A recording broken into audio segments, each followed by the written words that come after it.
नमस्कार। यूपी में विधानसभा चुनाव का आगाज हो चुका है। 8 जनवरी को इलेक्शन कमीशन ने घोषणा कर दी है कि यूपी में 10 फरवरी को प्रथम फेज का चुनाव होगा और 10 मार्च को 7 फेज में ये चुनाव संपन्न होकर के काउंटिंग होगी।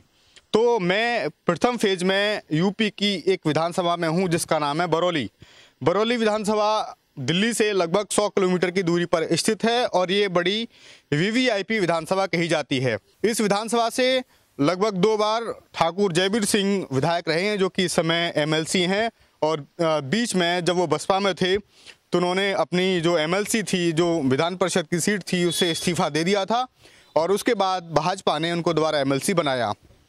इस समय जो यहाँ से विधायक हैं वो ठाकुर दलवीर सिंह हैं। तो मैं जानूंगा इस बरौली विधानसभा के लोगों से कि यूपी की बात आखिरकार क्या है, इनके मन की बात आखिरकार क्या है और क्या मानते हैं कि कौन सी सरकार यूपी में आने वाली है। क्या योगी आदित्यनाथ दोबारा सत्ता में वापसी करेंगे या फिर यूपी के लोग हाथी या साइकिल की सवारी करेंगे। तो क्या नाम है सर आपका? लाखन सिंह। जी लाखन सिंह जी, कैसे हैं? बढ़िया हैं? हम बढ़िया। 5 साल कैसी गुजरी? बहुत अच्छी गुजरी। हाँ। क्या मानते हैं कि अब की बार माहौल क्या रहने वाला है? यूपी के मन में क्या है? यूपी की बात क्या है? जो यहाँ पर जो बरौली विधानसभा का जो माहौल है वो योगी आदित्यनाथ को चाहते हैं और जो मोदी योगी को ही, दोनों को ही चाहते हैं। मोदी योगी को दोनों को चाहते हैं। क्या नाम है बाबूजी आपका? राजेंद्र सिंह। राजेंद्र सिंह। बाबूजी उम्र कितनी है आपकी? मेरी होगी 70 की से 70 साल की उम्र है। तो बाबूजी बताइए कि 70 साल की आपकी उम्र हो गई और आपने कई दशकों की राजनीति देखी है यूपी की, ये सरकार कैसी रही आपके अनुभव के आधार पर? बढ़िया तो कोई ना आवे और सबके पेट पाल रहे है और तो बहन के लंडा वोट न देंगे गौ से आदमी। अच्छा। ये तो पेट पाल रहे सबके, महीना में 2 पोट मिल लो सासू ने। हाँ, और क्या है, हमें तो दे चाहिए सा।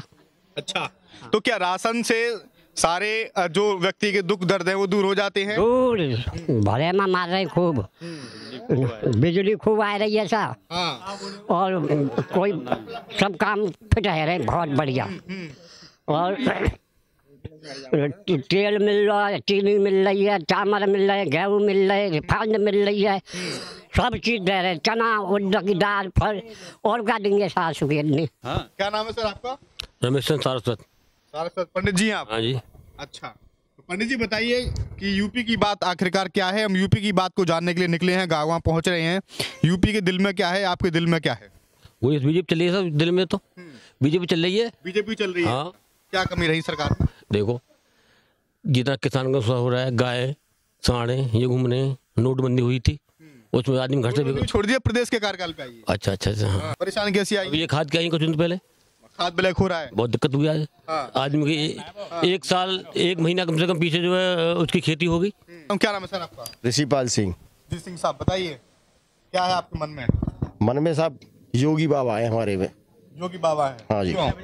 इसलिए कि योगी बाबा ने बहुत महत्वपूर्ण काम किए हैं, चाहे वो स्वास्थ्य विभाग हो, चाहे वो गुंडागर्दी हो और चाहे वो विकास कार्य हो। हाँ। सभी क्षेत्रों में योगी बाबा ने काम किया है। ये तो सबसे अच्छे काम क्या लगे आपको? सबसे अच्छे काम तो ये लगी, देखिए ये गुंडागर्दी जो बंद है, ये सबसे हमारी बहन बेटियां सुरक्षित हैं आज। और ये पहले भूमाफिया जो थे भाई, किसी गरीब का उसका चाहे जो झपटता था, अब ऐसा नहीं होता है। हाँ। इस बात से सबसे ज्यादा हम प्रभावित हैं भाई, किसी का माल कोई खाए, ये सबसे बड़ी बात है। और स्वास्थ्य विभाग में भी भाई कई वो काम कर रहे हैं, जैसे बताते हैं कि यूपी में 77 जिले 67 जिलों पे काम कार्यरत है और हो चुका है। मेडिकल कॉलेज हैं, एम्स हैं और तुम्हारे ये रोड कितने बढ़िया करे हैं। किसान के लिए भी ठीक है मामला। अब फिलहाल में थोड़ी सुविधा दे दी है कि वो आधा बिल जाएगा किसान का, 50% कर दिया माफ। हाँ माफ, आधा % देना पड़ेगा। हाँ, आधा देना पड़ेगा। आधा देना पड़ेगा। अच्छा। इस हाँ। मतलब अच्छा, दूसरी बात, उधर जो डबल इंजन की जो सरकार है उससे बहुत बड़ा लाभ है भाई। मोदी जी कार्यकर्ता है क्या आप? नहीं, मैं साधारण आदमी। अच्छा। हाँ। डबल इंजन की सरकार का जो शब्द है वो भाजपा के कार्यकर्ताओं की जबान पर ज्यादा आता है। हाँ नहीं है भाई उसका सपोर्टर तो हुई, पर वैसे मेरे खास वो नहीं है। हाँ। पर बचपन से ही हाँ। भाजपा से लगा, अटल जी रहे तब भी। अच्छा, पुराने कार्यकर्ता आप रहे हैं। आपकी उम्र क्या है? मेरी उम्र 26 साल है। तो आप यूथ है, युवा है। एक युवा होने के नाते कितने सपनों को साकार किया आपकी योगी सरकार ने? मेरा नाम गुड्डू है। मैं ये चाहता हूँ कि योगी बाबा दोबारा आए और गुंडा राज बिल्कुल खत्म होना चाहिए।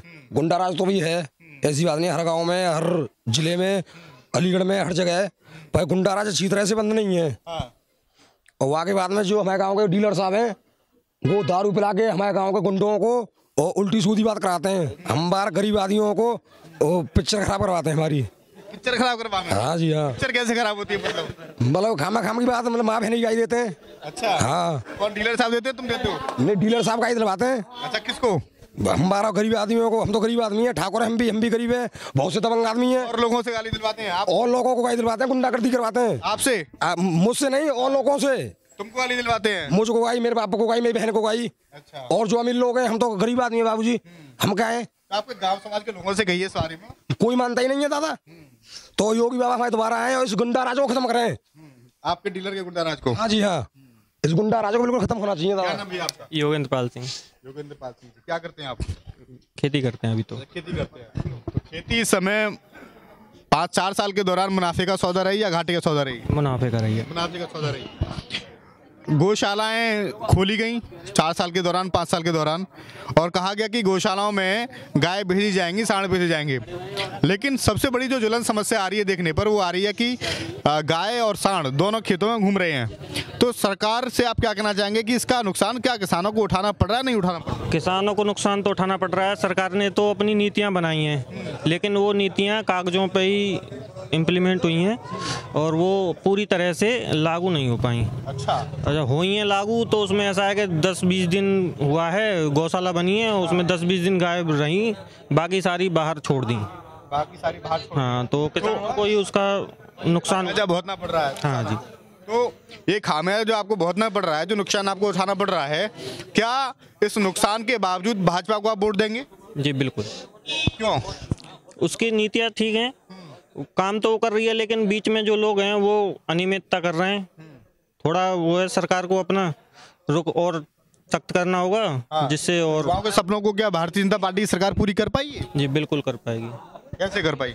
वो जो है नए फैसले, कुछ बढ़िया फैसले बताओ। जैसे कि सरकार अपना कर रही है उसका बेरोजगारी को ख़त्म करने के लिए। बेरोजगारी तो बड़ा इशू है खैर प्रदेश में, लेकिन सरकारी भर्तियां जो हैं, क्या उनसे आप सही रखते हैं कि उनका जो डाटा है या जिनको नंबर है वो सही है? अपने आप में सरकारी भर्तियां इतनी हुई या नहीं हुई हैं? क्या इतने से जो संतुष्ट है? सरकारी भर्तियां हुई हैं, लेकिन पूरी तरह से संतुष्टि नहीं है उनसे। होती हैं, निकलती हैं, लेकिन पूरी नहीं हो पाती हैं। पूरी नहीं हो पाती। हाँ। क्या नाम भैया आपका? पुष्पेंद्र कुमार। जी पुष्पेंद्र जी, कितनी उम्र है आपकी? 23 ईयर। 23 ईयर है। क्या कर रहे हैं आप? पढ़ाई स्टडी। क्या कर रहे हैं? BSc AG BSc कर रहे हैं और गवर्नमेंट जॉब की तैयारी। गवर्नमेंट जॉब की तैयारी। तो क्या मानते हैं कि ये जो सरकार है वो कितने आपके सपनों को पूरा कर पा रही है? क्या सोच रही है? बिल्कुल ना कर पा रही है, हमारे सपने ये तो पूरे बिल्कुल भी नहीं। क्योंकि ये सरकार है कि भर्ती निकाल देती है। 2016 में 2017 में RO की रिव्यू ऑफिसर की वैकेंसी आई थी, अभी तक क्लियर नहीं है। UPSSC की 4-5 महीने से नोटिफिकेशन आ गया कि 50,000 वैकेंसी आ गई, लेकिन अभी तक कोई वैकेंसी नहीं है UPSSC की बिल्कुल भी। और NTPC की आई थी 2018-2019 में कि वो जल्दी 2020 तक 2021 तक क्लियर हो जाएंगी। उनका पहला पेपर करा दिया गया है, उसके बाद में अभी रिजल्ट भी नहीं है और दूसरे पेपर की कोई तैयारी नहीं है बिल्कुल। तो कहीं ना कहीं कह रहे हैं कि आपकी पेपर जो है कभी लीक हो जाता है, कभी हर पेपर में धोखाधड़ी हो रही है। हर पेपर, कोई भी पेपर ऐसा नहीं जाओ निष्पक्ष हो रहा हो बिल्कुल। UPSI का पेपर हुआ, उसमें भी घपलेबाजी हुई है। UP पुलिस घपलेबाजी कैसी हुई है? मतलब बिल्कुल लीक हुए हैं पेपर लीक हुआ और कोई घपलेबाजी, स्क्रीन भी उठी है, कोई रिश्वत वगैरह चलती है? खूब चलती है, हर भर्ती में समय चलती है। पहले अखिलेश यादव पहले भी सरकार थी, उनमें भी रिश्वत जाती थी, लेकिन एयरफोर्स जो सेनाएं इनमें भर्ती, इनमें रिश्वत नहीं जाती। लेकिन अब एयरफोर्स में भी रिश्वत चल रही है, सभी भर्तियों में रिश्वत चल रही है बिल्कुल। क्या नाम है आपका? पुष्पेंद्र कुमार। कौन सी जाति से हैं आप? ठाकुर, जादव ठाकुर। ठाकुर हैं बिल्कुल। अच्छा, तो आपका जो आक्रोश है सरकार के खिलाफ, क्या ये आक्रोश मानते हैं कि वोट में तब्दील हो पाएगा? वोट का मतलब किसी दूसरी पार्टी को जाएगा या भाजपा को जाएगा? बिल्कुल अखिलेश यादव को जाएगा हमारा वोट तो। अखिलेश यादव में अच्छा ही है? कौन कौन? बिल्कुल अच्छा ही है, सब बढ़िया है, हमारा काम फाम करने में। सड़क वड़क देखो, 100 नंबर चलाई वाने 108 चलाई, सही चल रही है, खूब फायदा मिल रहा पब्लिक का, सही मिल रहा है। अब जी योगी जी ने को 112 नंबर बदल के वहाँ क्या फायदा है वो, 100 नंबर जो पुलिस आ रही, अब 112 नंबर वो चेंज चौं करो है। नहीं, आप पढ़े लिखे हैं तो आपको इतनी जानकारी होनी चाहिए कि 112 का मतलब ये है कि सारी जो अन्य जो एम्बुलेंस वगैरह हैं सब पे आप कॉल कनेक्ट है उससे, 100 पे नहीं थे पहले। अच्छा, तो उसके लिए 108 था, तब भी तो गाड़ी आ रही थी, तरीके से था पहले, हाँ, है ना। अब 112 जब किया तो उसके बाद में बहुत सारी सेवाओं से कनेक्ट कर दी गई है, 100 पे नहीं। बिल्कुल हम जी गवर्नमेंट जॉब के लिए बिल्कुल मतलब आपकी प्रमुख समस्या ये है कि रोजगार की बिल्कुल, हाँ जी, कहीं ना कहीं, हाँ जी। और कोई भाजपा वो भी इलाहाबाद में शिक्षक भर्ती के ऊपर हंगामा कर रहे थे बच्चे, शिक्षक भर्ती में भी उसमें घपला हुआ था, उसमें क्या बच्चे प्रदर्शन कर रहे हैं वो कर सकते हैं, ये उनका हक बनता है, लेकिन क्या किया योगी जी ने, भाजपा सरकार है, सीधी बात ये है, भाजपा सरकार ने बच्चों को उठवाकर जेल में डाल दिया। क्यों डाल दिया? बच्चे प्रदर्शन कर सकते हैं ना, जब उनके प्रदर्शन करना सबका मौलिक अधिकार है। बिल्कुल फ्री, ऐसा क्यों हो रहा है? इसलिए हम बिल्कुल खुश नहीं है। हमारा अपना हक मांग सकते हैं जी। मेरा नाम नरेश कुमार है। अपना हक मांग सकते हैं ना, ये थोड़ी ना आप लाठी चार्ज कराओ, उनको जेल में बंद कराओ, बताइए उन पर मुकदमा लिखवाओ। ये कौन सा योगी सरकार का वो है? उनकी केंद्र में सरकार चल रही है, आज कल को सरकार चली जाएगी, फिर ये कर सकते हैं ऐसा? बताइए क्या मानते हैं आप? ये आक्रोश जो है वो आक्रोश क्या करके मानेगा युवाओं का? बिल्कुल भाजपा को वोट नहीं देंगे, भाजपा को वोट नहीं है। क्या नाम है आपका? मेरा नाम नरेश ठाकुर है। अच्छा, हाँ जी। भाजपा नहीं तो और कौन आएगा प्रदेश में? अखिलेश यादव की सरकार आएगी। क्या नाम है आपका? मेरा नाम जयसारा जयगु पंडित। अच्छा पंडित जी आप? जी। पंडित जी बताओ कि ब्राह्मणों से कहा जा रहा है कि ब्राह्मण नाराज हैं योगी सरकार से, आप कितने नाराज हैं पहले ये बताइए। मैं तो पूर्ण रूप से योगी सरकार के साथ हूँ, पूर्ण रूप से योगी सरकार के साथ हूँ। अब आप पूछो क्यों, अब मैं ये भी जवाब दे दूंगा। बताइए क्यों? पहले तो परिवारवाद नहीं है। परिवारवाद है कोई मैन मुखिया होता है बीजेपी का, जातिवाद नहीं है ना परिवारवाद है। अच्छा, गौशाला सक्सेसफुल है क्या? हाँ जी, कहूँ है कहूँ गौ से खा रहे बीच वाले ही। बढ़िया गौशाला का हाल देखता हूँ, अधिकतर गौशाला गाय है नहीं, उनमें गाय बाहर डोल रही हैं। भाई हाँ, यही है, वो लोग ऐसे करते हैं, मार लेते हैं और कछु ना देते। ये है कारण सबसे बड़ा, जो बीच वाले ना किसान तो बुतेरो कर रहा, पर ये कोई ना कर रहे। परेशान है या नहीं है? परेशान है, छोड़ देते हैं गौशाला में करे आगा था। किसान परेशान, लेकिन वोट भाजपा को क्यों फिर? अरे वो तो भाजपा मिलेगी साहब, भाजपा को क्यों? किसान परेशान बस भैया, बीजेपी है भैया। भारतीय जनता पार्टी की सरकार मुस्लिमों को कितना गले लगाती है, आप बताइए। गले में तो छोड़ी कहाँ रही है सब, छोड़ी कहाँ रही है ये बताओ, कौन सी जगह छोड़ रही है, कहाँ छोड़ रही है बताओ। तो हमारे गांव में बस केवल ये गिना के हमें आप बता दें कि यहाँ पर छोड़ रही है वो। मैंने जो मिल रही है, राशन हमें मिला, राशन उन्हें मिल रहा है, सेफ्टी हमारी रही है, सेफ्टी उनकी हो रही है, तो वो वंचित कहाँ है बताओ? मकान उनके बनना है, बताओ कहाँ वंचित? मकान उनके कहेगी के टिकट कितने दिए भारतीय जनता पार्टी की सरकार? भारतीय जनता पार्टी ये ऊपर को मामला। अब ये तो हम जाने चीज है। मुसलमानों को टिकट क्यों नहीं? हम तो मुसलमानों को दे या किसी को दे, हम तो योगी को देंगे वोट। ये बात पात्रता की है, ये बात पात्रता की, अगर आप पात्र हैं तो मुसलमान अयोग्य को भी वोट है। देश का प्रदेश का मुसलमान योग्य, आपके अयोग्य नहीं, अयोग्य की बात है, आप ही लायक नहीं करते, आप नहीं आयोग करते, लायक नहीं करते किसी को, तो बताओ आपको टिकट कैसे मिल जाएगा? आदमी जीतेगा नहीं जीतेगा, इसके साथ कितना वोट है, कितना इसके साथ वो है जो है जनता चाह रहे हैं कि बीजेपी इसलिए वोट नहीं देती, बीजेपी से टिकट नहीं दी मुसलमान को कि मुसलमान इसको वोट नहीं देगा। भाई वो हमारे यहाँ है ही नहीं। बीजेपी मुसलमान को टिकट दे देगी, हिंदू खिलाफ हो जाएगा। क्यों हो जाएगा? क्यों अलीगढ़ में जीते नहीं मुसलमान? हमारे यहाँ नहीं होगा। लकड़िया टिकट मिल जाए तो लकड़िया के संग हैं। जो बेस वोट बैंक है हिंदू, और वो बेस वोट बैंक इसलिए है कि कहीं ना कहीं वो मुसलमानों को लायक नहीं करती बीजेपी। हमेशा रविशंकर प्रसाद जैसे लोगों ने कहा है कि बीजेपी को तो मुसलमान वोट देता ही नहीं है, तो वो परसेप्शन कहीं ना कहीं जो बिल्डअप हुई है वो खत्म हो जाएगी। अगर मुसलमान को किसी को टिकट दे दिया तो हिंदू वोट कहाँ मिलेगा फिर उसको? नहीं, जो लोग कहते हैं कि भाई हिंदुत्ववादी पार्टी है। तो कौन क्या कहता है, कहने पे कहाँ जाओगे बताओ? कहने को तो बताओ वो क्या कहेगा? वो तो ये तो आप जानते हैं ना, जाति की राजनीति कौन करता है? ये तो आप जानते हैं ना, जाति की राजनीति कौन करता है? आप जानते हैं ना, अच्छी तरह जानते हैं, मुझसे ज्यादा जानते हैं। जाति की राजनीति, मजहब की राजनीति कौन करता है? 5 साल में एक दंगा हुआ यूपी में, कोई मजहब के नाम पे दंगा हुआ है? सपा सरकार में कितने दंगे हुए? एक मुजफ्फरनगर का उदाहरण है, कितना बड़ा दंगा हुआ। आज वहीं जाके अखिलेश यादव जी सभा करते हैं मेरठ में जाके, और जयंत चौधरी साहब का हाथ पकड़ के कहते हैं कि कभी दलित और मुसलमान कभी की नहीं है, कभी सबका साथ। सब नाम है आपका? दुष्यंत नाम है मेरा। दुष्यंत। भाजपा ने कभी दलित या ऐसे मुद्दे नहीं उखाड़े हैं, ना ही कभी उन्होंने ऐसे शब्दों का यूज किया है। वो सभी को समान मानते हैं और सभी को साथ लेके चलते हैं। सभी को साथ लेके चलते हैं, सबका साथ सबका विश्वास। हाँ, अच्छा, सबका और सबका विकास। सभी का विश्वास।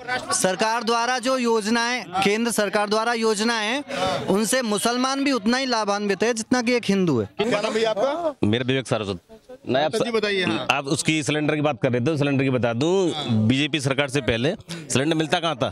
साल में को 3-4 मिलते थे, तो ब्लैक में फिर भी 1000 का लेना पड़ रहा था ना। अब आराम से हर सैटरडे घर आ रहा सिलेंडर, सहूलियत तो है ना। आप ये कहते हैं, मैं भी उस चीज को जानता हूँ कि पहले सिलेंडर की किलोमीटर की लाइन लगती थी, अभी घर घर सिलेंडर आ रहा है। लेकिन विषय ये भी है कि जो चीज है वो सच्चाई पब्लिक स्वीकार करेगी, लेकिन विषय ये है कि जो जिसको उज्ज्वला आपने दिया, उज्ज्वला किसको दिया? जो गरीब है, वो गरीब मंथली का या 2 महीने में 1000 का सिलेंडर कहाँ से भरवाएगा? आपकी सब्सिडी खत्म कर दी धीरे धीरे। पहले जो मूवमेंट चलाया इन्होंने 17 में गिव इट का अभियान चलाया कि जो लोग संपन्न हैं वो सब्सिडी छोड़ दें। अब इन्होंने अमीर लोगों ने सब्सिडी छोड़ी, गरीबों की सब्सिडी खत्म कर दी। विषय ये है सारा। नहीं बता रहे सरकार सब्सिडी फिर आएगी दोबारा। अब तो अब आपके चालू हो गए, अब कुछ कर ही नहीं सकते। सब्सिडी और वैसे भी उनके गरीबों के लोगों के खाते में तो फिर भी आ रहे हैं, पैसे भी तो आ रहे हैं ना। 500 1000 रुपए आ रहे हैं श्रम कार्ड के जरिए। मतलब वो अपने बाप का ना हुआ वो प्रदेश का क्या हो जाएगा? मैं माननीय अखिलेश यादव जी से एक सवाल करना चाहता हूं, जो अपने बाप का ना हुआ, अपने चाचा का ना हुआ, वो प्रदेश का क्या हो जाएगा? क्या हो सकता है? सपा गवर्नमेंट में जिलाध्यक्ष से लेकर प्रधान तक सिर्फ एक ही पार्टी और एक ही समुदाय विशेष के लोग बनते थे। आप जाके आप मुझसे ज्यादा जानते हैं, एक ही पार्टी और एक ही समुदाय विशेष के लोग, जिलाध्यक्ष, ब्लॉक प्रमुख, MLC, जो परिवारवाद, सिर्फ और सिर्फ परिवारवाद। आप कहीं ना कहीं समझ सकते हैं ना। आपने देखा बरौली विधानसभा के इस गांव से कि इस गांव के लोगों की जो राय है वो मिलीजुली राय है। ठाकुर और ब्राह्मण बाहुल्य गांव है और इस गांव के लोगों ने कहा कि हमें परेशानी तो है, गाय से हम परेशान हैं, महंगाई से परेशान हैं, लेकिन वो परेशानी इतनी बड़ी नहीं है कि हम योगी आदित्यनाथ को दोबारा मुख्यमंत्री ना चुनें और भाजपा की सरकार ना लेकर के आएँ। समाजवादी पार्टी पर यहाँ के लोगों ने परिवारवाद के आरोप लगाए हैं और कहीं ना कहीं परिवारवाद के आरोप के आधार पर ही वो लोग समाजवादी पार्टी को पसंद नहीं करते हैं। तो फिर मैं किसी गाँव से हाजिर होऊंगा, तब तक के लिए नमस्कार, अपना रखिए बहुत ख्याल।